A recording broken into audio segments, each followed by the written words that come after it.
when enemies became brothers for one day. The Singing in No Man's Land, December 24th, 1914, the Western Front, Belgium. British Private Frederick Chandler stood watch in his frozen trench, expecting another miserable night of war. Then, from the German trenches 100 yards away, he heard something impossible. Singing. Stille Nacht, Heilige Nacht, Silent Night, in German. What happened next would become one of history's most extraordinary moments. A spontaneous Christmas truce that saw thousands of enemies lay down their weapons and celebrate together in no man's land. How it began. By December 1914, the war was already a nightmare. The quick victory everyone predicted had devolved into muddy stalemate. Soldiers on both sides lived in flooded trenches, surrounded by rats, lice, and the bodies of their fallen comrades. But Christmas Eve brought something unexpected. German soldiers began placing small Christmas trees along their trench parapets, decorating them with candles. They sang carols. The British, surprised and moved, began singing back. Then came the truly shocking moment. A German soldier stood up, unarmed, and walked into no man's land. He called out in English, "We no shoot! Come, we no shoot!" For a long moment, nothing happened. Then a British soldier climbed over his parapet and walked toward the German. They met in the middle, shook hands, and wished each other a Merry Christmas. Within minutes, soldiers from both sides were pouring into no man's land. The truce had begun. Christmas Day in no man's land. What the soldiers did that Christmas Day seemed like madness to their commanders. But to the men themselves, it was a brief return to sanity. They buried the dead who had been lying in no man's land for weeks. British and German soldiers worked side by side, digging graves and saying prayers over enemies they had been trying to kill just hours before. Lieutenant Johannes Niemann, a German officer, later wrote, "We carried the bodies to a place where the ground was soft enough to dig." British and German soldiers stood together as chaplains from both sides read services. They exchanged gifts, cigarettes, chocolate, alcohol, whatever they had. One British soldier traded his regimental badge for a German soldier's belt buckle. Another swapped a tin of beef for a bottle of German beer. They played football. Multiple impromptu matches broke out along the front. The games were chaotic, sometimes 100 men on each side, playing with makeshift balls on rough, muddy ground. No one kept proper score. No one cared who won. The act of playing together was what mattered. Private Ernie Williams of the 5th London Rifle Brigade wrote home, "Here we were actually playing football with the enemy." Can you imagine such a thing? Just hours before we had been shooting at them, and now we were laughing and joking together like old friends. It seemed like a dream. They talked about their families back home, about why they were fighting, about how they wanted the war to end. Many discovered they had more in common with their enemies than they did with their own generals. A German soldier who spoke English told a group of British troops, "We don't want to fight you. You don't want to fight us. So why are we doing this?" No one had a good answer. They shared photographs of wives, girlfriends, children. They showed each other letters from home. One British soldier, looking at a German's family photo, said quietly, "They look just like my family." The German nodded. "Yes, just like mine." The authorities' reaction. When word of the truce reached British and German headquarters, the response was swift and furious. Commanding officers were horrified. This fraternization with the enemy was dangerous, not because of any immediate military threat, but because it made soldiers see their enemies as human beings. How could you order men to kill people they had just shared Christmas dinner with? British General Sir Horace Smith Dorrien wrote, "This is only illustrative of the apathetic state we are gradually sinking into. The German is only waiting an opportunity to catch us off our guard. I have issued the strictest orders that on no account is intercourse to be allowed between the opposing troops." Orders went out immediately. No more truces, no more fraternization. Any soldier caught communicating with the enemy would face court-martial. The newspapers back home were also conflicted. Some printed heartwarming stories about the truce. Others condemned it as unpatriotic.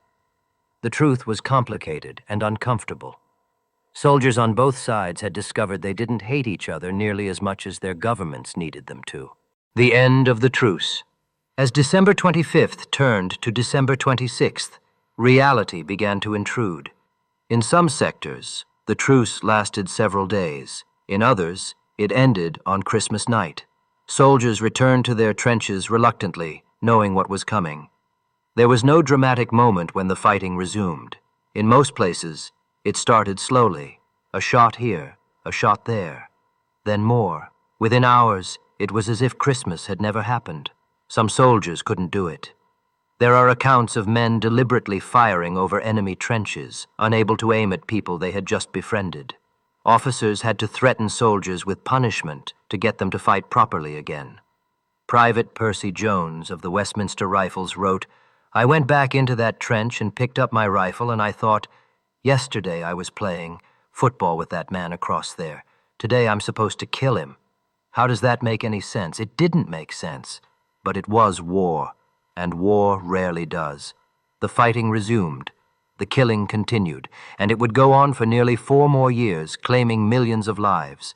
Many of the men who participated in the Christmas Truce of 1914 would not survive the war.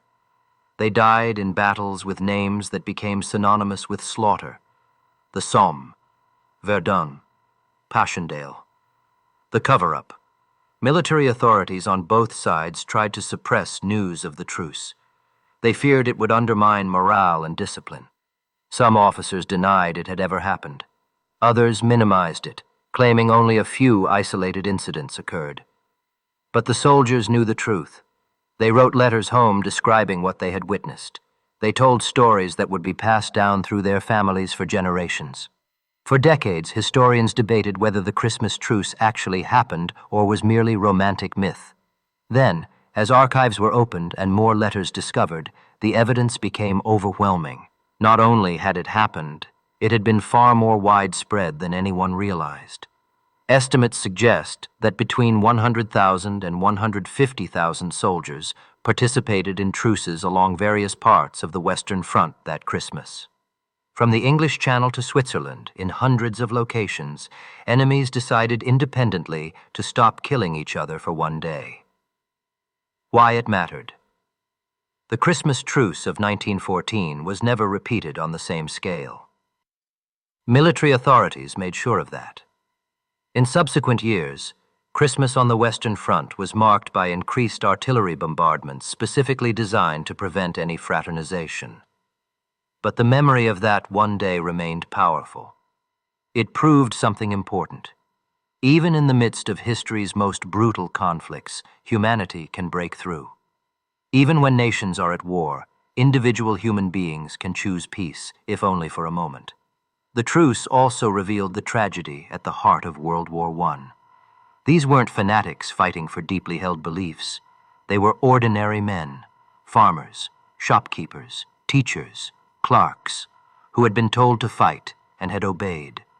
When given a choice, even briefly, they chose friendship over enmity.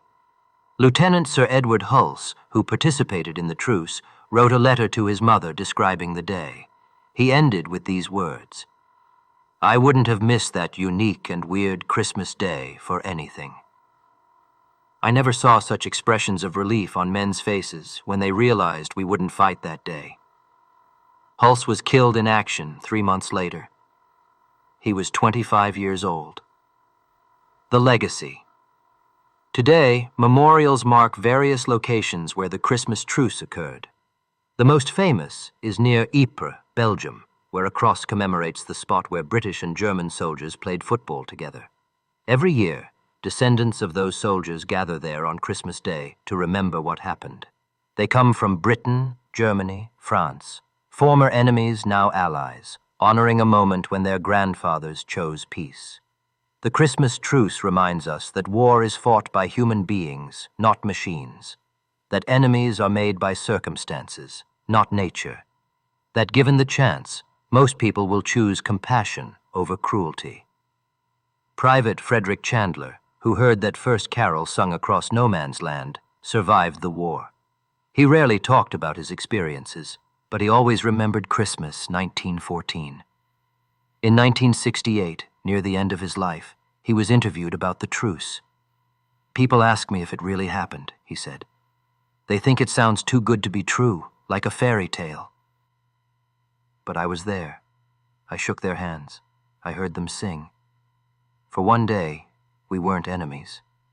We were just men, far from home, trying to survive. That day gave me hope that maybe, somehow, the world could be better than it was. We didn't end the war, but we proved that even in war, humanity doesn't have to die completely. He paused, looking at something far away. And then we went back to killing each other. That's the part that still breaks my heart. The end.